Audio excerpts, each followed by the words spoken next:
प्रिय भाव को जय श्री कृष्ण। आज मैं ये बताने जा रहा हूँ कि हमारा शरीर हमें संकेत देता है कि यह काम बनेगा या नहीं बनेगा, परंतु हम अपने शरीर की अनदेखी करके काम को करते रहते हैं और वो काम सफल नहीं होता है तो फिर कहते हैं कि भाग्य में नहीं है। देखिए, स्वर चलते हैं हमारे नासिका के, ये नाक है, जिधर अपना ये हाथ होता है इसको दाहिना बोलते हैं, इसको बायां बोलते हैं। बाएं हाथ की तरफ बायां स्वर और दाहिने हाथ की तरफ दाहिना स्वर। तो दाहिनी तरफ की हवा चलती है तो दाहिना सुर माना जाता है, और बाईं तरफ से हवा चलती है उसको हम बायां सुर कहते हैं। बाएं सुर को ईड़ा कहते हैं, दाहिने सुर को पिंगला कहते हैं, और दोनों कभी कभी दोनों बीच में चलते हैं, उनको सुषुम्ना कहते हैं। तो देखिए, ईड़ा, पिंगला, सुषुम्ना। तो देखिए, जो हमारी राशि है वृष, कर्क, कन्या, वृश्चिक, मकर और मीन, ये राशियां चंद्र स्वर की मानी जाती हैं। यानी चंद्रमा का स्वर होगा तो ये राशियां बनेंगी। और मेष, मिथुन, सिंह, तुला, धनु और कुंभ, ये राशियां होंगी तो आपका स्वर जो है सूर्य स्वर माना जाएगा। अब देखिए, अगर आपका चंद्र स्वर चल रहा है तो इसकी दिशा है पूर्व और उत्तर, ठीक है ना। और ये जो चंद्र स्वर है ये रात्रि का माना जाता है, और दाहिना स्वर सूर्य का जो स्वर है वो दिन का माना जाता है, क्योंकि चंद्रमा रात को निकलता है इसलिए उसको रात्रि, और सूर्य दिन में निकलता है इसलिए दिन का, ठीक है ना।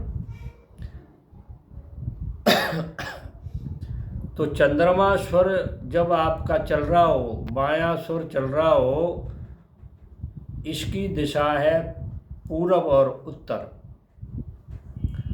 तो जब चंद्रमा स्वर चल रहा हो तो पूर्व और उत्तर की दिशा में यात्रा नहीं करनी चाहिए।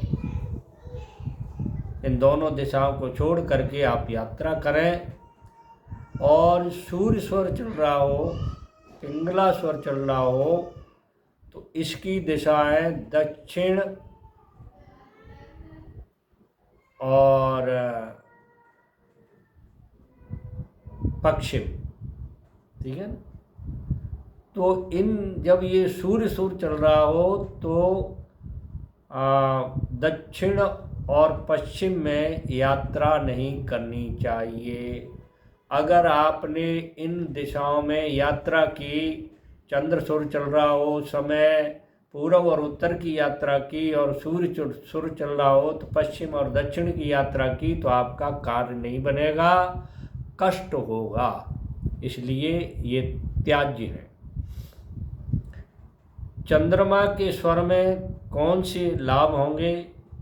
यश मिलता है, विजय और कीर्ति प्राप्त होती है, गृह प्रवेश चंद्रमा के स्वर में करना चाहिए, शिक्षा, विद्या, कला, धार्मिक अनुष्ठान, दान, अनुदान, लेन देन, नवीन वस्त्र धारण करना, आभूषण धारण करना, जमीन जायदाद का खरीदना बेचना, व्यापार करना, सेवा कार्य करना, मांगलिक कार्य करना, संपर्क और मित्रता करना, कृषि कार्य करना, किसी का स्वागत करना, और तिलक और योगाभ्यास और बढ़िया अच्छे काम ये चंद्र स्वर में करने चाहिए।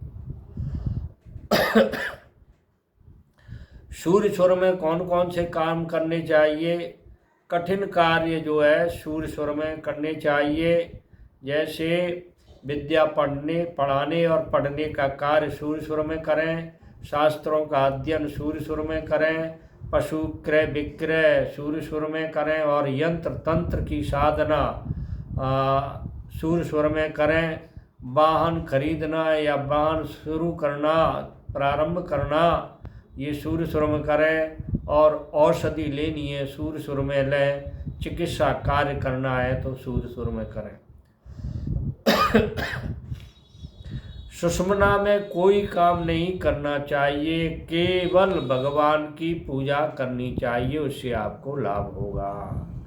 ये मैंने कुछ बातें आपको बताई हैं। आपको ये बात अच्छी लगी हो तो मेरे चैनल को सब्सक्राइब करें, लाइक करें, शेयर करें। जय श्री कृष्ण।